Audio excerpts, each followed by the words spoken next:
Ano nga bang magandang gawin pag umuulan? Siyempre, ano pa nga ba, edi maligo ng ulan. Joke lang. Siyempre, ano pa nga ba, edi humigop ng mainit na kape at i-partner mo sa tinapay, no? Tapos manood ka lang ng balita dyan Mga sa bahay kapuso, mo magandang para balita safe ka. lalo sa mga Pero 'di ba, alam naman natin bilang isang estudyante, ang gusto talaga natin pag may bagyo no classes o kaya suspended kasi nga makakatulog tayo ng tuloy-tuloy sa bahay natin pero wala pa rin tayong takas dahil nga meron tayong tinatawag na asynchronous. Kahit nasa bahay tayo, ipatong-patong na activity pa rin yung papagawin sa atin. Diba? Wala nga tayo sa eskwelahan, nasa bahay tayo, pero patong-patong naman na activity yung papagawin sa atin. Pero kayo ba, ano bang madalas gawin nyo pag umuulan o kaya bumabagyo? Comment na naman dyan sa baba, babasahin ko yan.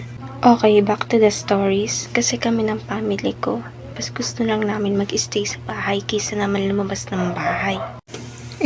Alangan lumabas ka pa umuulan na nga. Ay, oo nga no, sorry. Pero 'di ba kung sa atin nga bilang isang estudyante masaya dahil nga wala tayong pasok pag tuwing may bagyo, sa iba naman hindi. Dahil nga hindi maganda ang epekto sa kanila ng bagyo dahil nga bumabaha sa mga lugar nila. Kaya ang dahilan nito nawawalan sila ng tirahan at bahay at mga kailangan na gamit.